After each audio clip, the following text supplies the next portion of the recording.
Assalamualaikum warahmatullahi wabarakatuh. Selamat datang kembali pada BIMTEK seri Semangat Guru, kemampuan non-teknis dalam adaptasi teknologi gelombang 9. Kali ini kita masuki pelajaran kelima, Empower Teacher, penerapan kelas campuran. Penerapan kelas campuran bersama Huki Setiawan, Ketua Yayasan Guru Belajar. Penerapan kelas campuran. Apa itu metode belajar campuran? Kelas campuran adalah kelas yang menerapkan pembelajaran campuran sehingga murid mendapatkan pengalaman belajar yang optimal.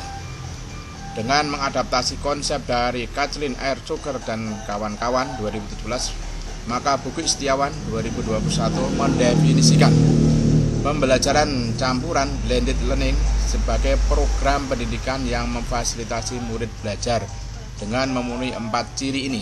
1. Setidaknya mengikuti pembelajaran asinkron yang memungkinkan murid merdeka mengatur waktu, tempat, alur, dan tempo belajarnya.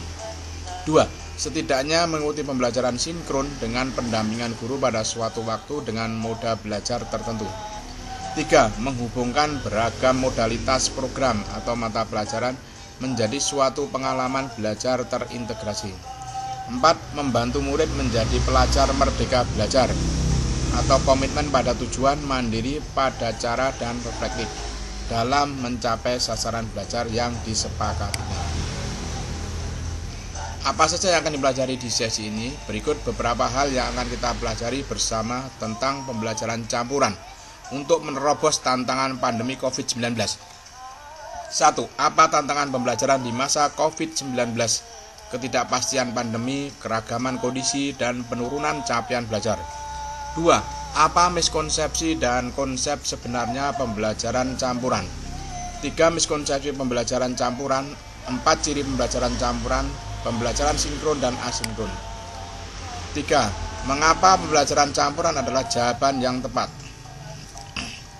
A. Pembelajaran pada level yang tepat, teaching at the right level. B. Pembelajaran yang fleksibel, pembelajaran abad ke-21. Selamat belajar. Peserta perlu menyelesaikan semua aktivitas-aktivitas berikut agar bisa menuju pelajaran berikutnya.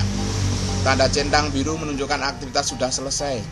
Pada bagian materi, peserta perlu mengetuk atau mengklik tombol mark complete jika sudah selesai memahami materi yang diberikan, dan pada bagian kuis, peserta perlu menyelesaikan kuis dan mengetuk atau mengklik click here to continue jika sudah menyelesaikan pengerjaan kuisnya.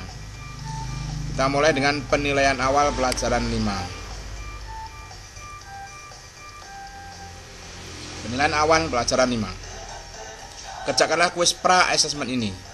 Tujuan kuis ini adalah pemanasan. Belajar selalu lebih baik jika gagasan-gagasan terkait sudah diaktifkan sebelum Anda mulai belajar. Tidak perlu khawatir dengan skor yang Anda peroleh. Namun demikian, perhatikan baik-baik kata-kata kunci yang muncul dalam pertanyaan-pertanyaannya. Kata-kata kunci ini akan kembali pada temu di sesi webinar dan materi bacaan mandiri. Peka dengan kata-kata kunci tersebut sebelum mengikuti webinar dan materi bacaan mandiri akan menguatkan proses dan hasil belajar Anda. Selamat mengerjakan. Penilaian awal lesson 5. Penilaian awal lesson 5. Kuis ini terdiri 20 butir pertanyaan. Setiap pertanyaan memperkenalkan Bapak dan Ibu ke kata kunci. Silakan jawab pertanyaan ini. Tidak perlu terburu-buru sehingga Bapak dan Ibu bisa mengingat kata-kata kuncinya. Selamat mengerjakan. Jika Anda sudah selesai mengerjakan kuis ini, jangan lupa untuk mengetuk atau mengklik here to continue agar bisa melanjutkan ke bagian selanjutnya. Start kuis. Pembelajaran campuran adalah campuran antara A. daring dan luring, B. tatap muka dan jarak jauh, C. ceramah dan tanya jawab, D. sinkron dan asinkron. Jawabnya adalah D. sinkron dan asinkron. Pembelajaran campuran merupakan terobosan pada bidang A. teknologi canggih, B. teknologi dan pedagogi, C. pendidikan dasar, D. teknologi dan informasi. Jawabnya adalah B. teknologi dan pedagogi. Dampak pembelajaran campuran terhadap guru adalah A. perubahan peran guru, B. penghapusan peran guru, C. tidak ada dampak apapun, D. Guru digantikan teknologi. Jawabnya adalah A. Perubahan peran guru. Pembelajaran campuran mempunyai 4 ciri, yaitu A. Teknologi, pedagogi, informasi, rekreasi. B. Pedagogi, teknologi, tatap muka, jarak jauh. C. Tatap muka, jarak jauh, tata ruang, dan tata informasi. D. Sinkron, asinkron, integrasi, dan merdeka belajar. Jawabnya adalah D. Sinkron, asinkron, integrasi, merdeka belajar.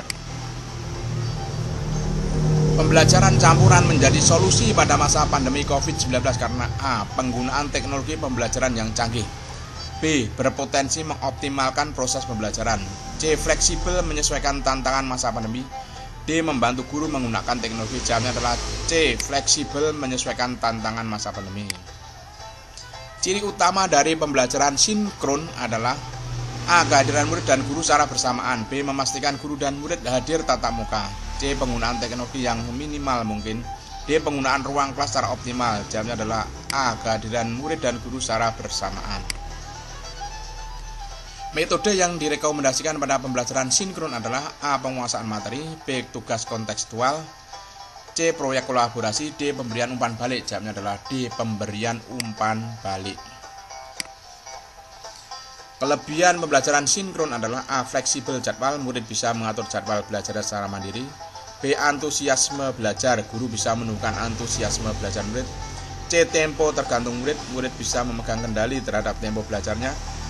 D. Umpan balik instan. Murid bisa mendapatkan umpan balik secara instan, tidak menunggu respon guru. Jawabnya adalah B. Antusiasme belajar. Guru bisa menumbuhkan antusiasme belajar murid. Kelemahan pembelajaran sinkron adalah A. Perasaan terisolasi. Murid berpotensi merasa sendirian dan terasing dari lingkungan sekitar. B. Tempo tergantung guru. Tempo pembelajaran seringkali sangat tergantung pada guru. C. Penurunan antusiasme. Murid mungkin mengalami kehilangan semangat belajar. D. Kualitas bahan ajar. Ketergantungan pada ketersediaan bahan ajar yang berkualitas. Jawabnya adalah B. Tempo tergantung guru. Tempo pembelajaran seringkali sangat tergantung pada guru. Guru Agus ingin memahami kebutuhan belajar murid melalui interaksi dengan para muridnya. Apa pembelajaran yang paling tepat untuk Guru Agus? A. Sinkron daring. B. Asinkron daring. C. Asinkron luring. D. Sinkron luring. Jawabnya adalah D. Sinkron luring. Ciri utama pembelajaran asinkron adalah A. Memastikan guru dan murid menggunakan teknologi. B. Penggunaan teknologi secara optimal untuk pembelajaran. C. Interaksi antara guru dan murid yang manusiawi. D. Murid belajar mandiri tanpa tergantung kehadiran guru. Jawabnya adalah D. Murid belajar tanpa tergantung kehadiran guru. Metode yang direkomendasikan pada pembelajaran asinkron adalah A. Praktek. B. Diskusi kelompok. C. Umpan balik. D. Tugas kontekstual. Jawabnya adalah D. Tugas kontekstual. Kelebihan pembelajaran asinkron adalah A. Aktivitas belajar interaktif. Guru bisa melakukan komunikasi interaktif dengan murid. B. Antusiasme belajar. Guru bisa menumbuhkan antusiasme belajar murid. C. Umpan balik sesuai kebutuhan. Guru bisa melakukan personalisasi umpan balik sesuai kompetensi murid. D. Tempo tergantung murid. Murid bisa memegang kendali terhadap tempo belajarnya. Jawabnya adalah D. Tempo tergantung murid.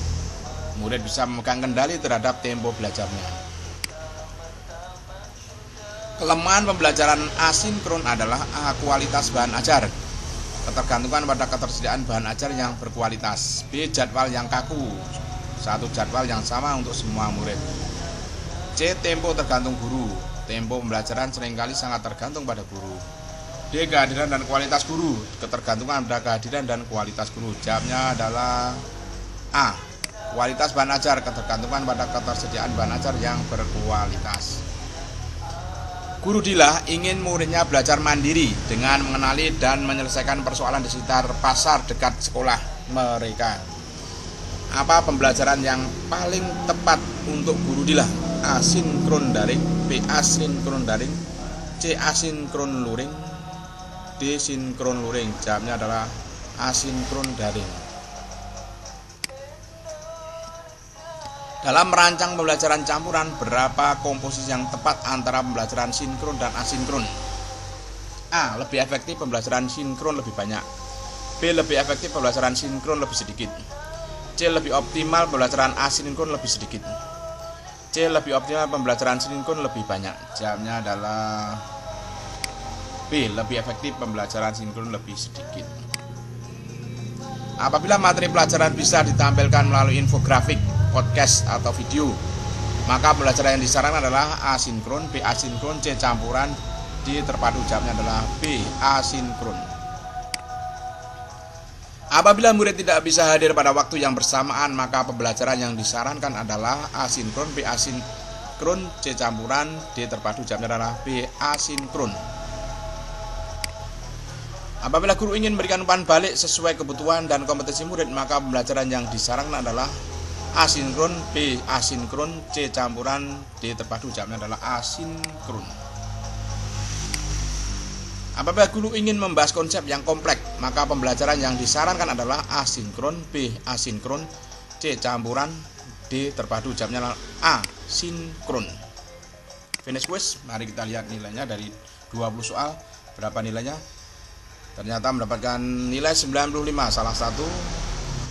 Demikian tadi adalah penilaian awal dari pelajaran kelima. Sekian, assalamualaikum warahmatullahi wabarakatuh.